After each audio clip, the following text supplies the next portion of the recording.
आप देख रहे हैं इंडिया 29 स्टेट्स न्यूज। बढ़ते हैं न्यूज की तरफ। మేము గండిపేట సైడ్ నుంచి వచ్చామండి. ముస్లిం పరివాహన ప్రాంతాన్ని ఎఫెక్ట్ అయింది అంటే హెచ్సిఎల్లో ఏం లేదు. మాది ఈ బఫర్లో అంటున్నారు, మాకు అసలు తెలియదు. మేము ఇల్లు కట్టుకుని 27 years అయింది సార్. 27 years నుంచి అన్ని లేఅవుట్లు మాకు డాక్యుమెంటేషన్ అంతా లీగల్ గా ఉంది. ఏది ఆక్రమణలు లేవు, ఇంకోటి లేవు, ఏమి లేవు సార్. అక్రమాలు లేవు, ఆక్రమణలు లేవు సార్, ఏమి లేవు. లీగల్ గా ఉన్నాం. గవర్నమెంట్ మాకు రిజిస్టర్ చేసుకుని ఇప్పుడు 27 years నుంచి ఉంటున్నాం మేడం. మేడం మీరు వచ్చారు మా కాలనీకి. మీరు అయితే ఇప్పుడు సడన్ గా ఇదేదో బఫర్ జోన్ లో వాళ్ళని ఇల్లు తీసేస్తాము, గోలు కొట్టేస్తాం, రాత్రి పూలు కొట్టేస్తాం అనే మాట వింటుంటే, వీడియో చూస్తుంటే మాకు తోచట్లేదు సార్. ఈ 27 years నుంచి మేము పడ్డ కష్టం సార్. మేము ప్రతిదీ లోన్ల మీద ఇల్లు పట్టుకున్నదే సార్. మేము అంత ఆనెస్టీగా నిజాయితీగా మేమున్నప్పుడు మాకెందుకు సార్ ఈ బాధలు? ఇప్పుడు ఉన్నటువంటి రాత్రి ఇల్లు తీసేస్తామండి, మీరు వెళ్ళిపోండి. మేము ఏం కావాలి సార్? నిన్నటి వరకు సార్ మేము ఈ లోన్స్ కట్టుకోవడం కానీ మా జీవితం వెళ్ళిపోయిందండి. ఇప్పుడండి ఇప్పుడు 2 years 3 years అయింది సార్ మా వారు రిటైర్ అయ్యి. ఇప్పటి నుంచి ఈ మధ్య కొద్ది హ్యాపీగా ఉంటున్నాం. ఈ హ్యాపీనెస్ ని ఒక్కసారి తీసేసారండి మా జీవితాల్లోంచి. ఇప్పుడు ఏం చేయాలో అనుకుంటున్నాను. రోడ్డు మీద పడేసి మేమేం కావాలి? మమ్మల్ని అనాథాన్ని చేసి మేమేం కావాలి మేడం? చూడట్లేదు మేడం.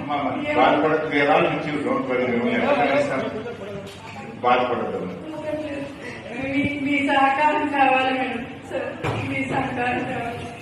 మీరు మూసి సుందరీకరణ చేయండి సార్. దానికి మేమందరం కోఆపరేట్ చేస్తాం. కానీ మా ఇంట్లో పడగొట్టేసి మమ్మల్ని అనాథల్ని చేసి ఇన్ని ఏళ్ల బట్టి మేము ఉంటున్నది మీరు ఇచ్చేసి మమ్మల్ని రోడ్డు పడేసి ఏం సుందరీకరణ చేస్తారండి? ఏం చేస్తారండి? మాకు మూసి సుందరీకరణ చేయండి. అటు ఇటు రిటర్నింగ్ వాల్స్ కట్టండి, మీరు డీప్నెస్ పెంచండి, మూసిది పెంచి అప్పుడు మేమందరం మీకే ఉంటాం, మీతోనే ఉంటాం.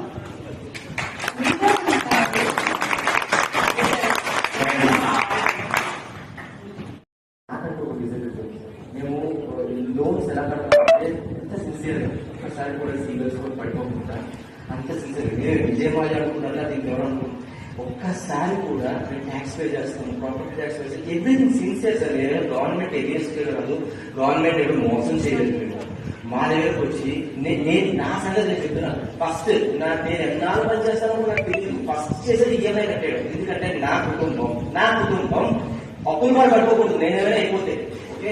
ఆ విధమైన థింకింగ్ లో నేను ఈఎంఐ కూడా ఫస్ట్ శాలరీ అంటే ఈఎంఐకి వెళ్ళిపోయింది. ఓకే, కొత్త ఈఎంఐకి వెళ్ళిపోయింది. వేరే దగ్గర పొలాలు అవన్నీ ఆ ప్రాపర్టీస్ అమ్మేసి ఇక్కడ తీసుకున్నాం. మేము కొనుక్కున్నప్పుడు మాకు తెలియదండి ఇది ఎఫ్టీఎల్ అని బఫర్ అండి. మాకు అన్ని అప్రూవల్స్ ఉన్నాయి సార్, అన్ని అప్రూవల్స్ ఉన్నాయి. మీకు ఒక బ్యాంక్ ఆఫీసర్ కానీ ఒక బ్యాంక్ అంటే టెక్నికల్ టీమ్ ఉంటుంది కదా సార్. టెక్నికల్ టీమ్ బ్యాంక్ బట్టి వాళ్ళు టెక్నికల్ టీమ్ అనేది ఫస్ట్ వెరిఫై చేయాలి. వెరిఫై చేస్తారు అది ఎఫ్టీఎల్ ఉందా, బఫర్ జోన్ లో ఉందా, లేకపోతే ఏమైనా ఎక్స్ట్రా ఏమైనా ఉన్నాయా అవన్నీ చూస్తారు. కరెక్ట్ లేఅవుట్ నెంబర్ గా ఉందా లేదా అని చూస్తారు. ఒక లీగల్ అడ్వైజర్ చేస్తారు. ఆ ప్రాపర్టీ లీగల్ డాక్యుమెంట్స్ అవన్నీ వెరిఫై చేస్తారు. ఎవ్రీథింగ్ అవన్నీ అయిపోయాయి. నాకు ఎస్బీఐ నుంచి ఓకే. అంటే ఎస్బీఐ అంటే అంతకన్నా స్టాండర్డ్ ఇంకోటి లేదని అది మా నమ్మకం, బుద్ధి నమ్మకం. ఓకే, ప్రతి ఒక్కరికి సాధారణ మధ్యతరగతి ఊళ్ళో ఉన్న ఇన్నోసెంట్ కన్స్యూమర్ కి ఉన్న నమ్మకం ఎస్బీఐ. ఓకే, మేము ఈ ఆల్రెడీ అప్రూవల్స్ వచ్చేసాయి. మంచిగా ఉంది ప్రాపర్టీ చాలు. ఇంకెంతగా ఏం కావాలి? వాళ్ళకి ఏదో కొంచెం కట్టగలం, నా శాలరీ దానికి వెళ్ళిపోతుంది. ఇంకా నేను చేయగలను హ్యాపీ కదా అని చెప్పి కొనేసుకుని వచ్చిన తర్వాత ఇప్పుడు ఎఫ్టీఎల్ బఫర్ అంటే ఎఫ్డీఐ ప్రభుత్వ వ్యవస్థ అంటే అప్పట్లో ప్రభుత్వ అధికారుల వ్యవస్థ ఫెయిల్ అయింది, బ్యాంకింగ్ వ్యవస్థ ఫెయిల్ అయింది, ఒక టీపీఓ ఫెయిల్ అయ్యారు, TPO town planning officer fail అయ్యారు. ఇంతమంది ఇన్ని వేల కుటుంబాలు ఒక అన్యాయం చేయగలరంటే, ఒక అక్రమం చేయగలరంటే ఇది వ్యవస్థ లోపం కదా. ఒక వ్యవస్థ లోపం ఒకటి వచ్చినప్పుడు ఒక సాధారణ మధ్యతరగతి పేదలో ఉన్న పర్సన్ కి ఎలా శిక్షణ వేస్తారు? ఇది ఎక్కడ న్యాయం అండి? ఇది ఆఫ్ఘనిస్తాన్ ఉన్నామా, పాకిస్తాన్ లేదా నార్త్ కొరియాలో ఉన్నామా, ఇంకెక్కడైనా ఉన్నామా సార్? మేము ఎంత కష్టం చేసి సంపాదించుకున్నాం సార్ ఈ ఆస్తి. మా పిల్లల కోసం మేము చూస్తున్నాము, అంతేగాని మేము అన్యాయం చేయలేదు.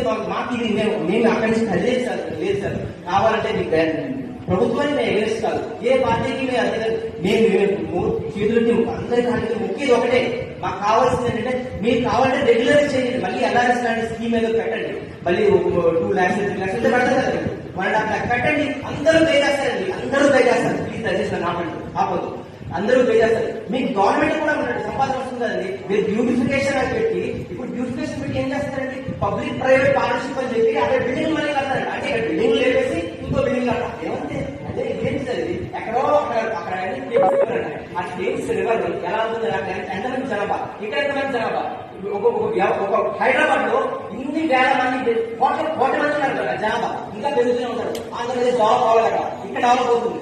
మరి జనాలందరూ ఉద్యోగం వచ్చి కొనుక్కోరండి, సాఫ్ట్వేర్ కూడా డెవలప్ అవుతుంది, ఎక్స్పాన్షన్ అవుతుంది, ఇంకా ఎక్స్పాండ్ అయిపోతుందండి, ఇంకా ఎక్స్పాండ్ అవుతుంది. ఉన్నది కోల్ చేసి ముందు పెట్టాలి కదా rules, user name password rules ముందుగా చెప్తారు వెబ్సైట్ లో, అవునా కదా. అలాంటప్పుడు ముందుగా అది హ్యాక్ అయిందంటే అది వ్యవస్థ లోపం కాదా, దాన్ని కన్స్యూమర్ చేస్తారా శిక్ష. ఒక వేరే రక్షణ సార్, ప్లీజ్ నన్ను మాట్లాడండి please. Okay, thank you sir, thank you very much sir, thank you. India 29 States News. Please support my channel, like, share and subscribe my channel.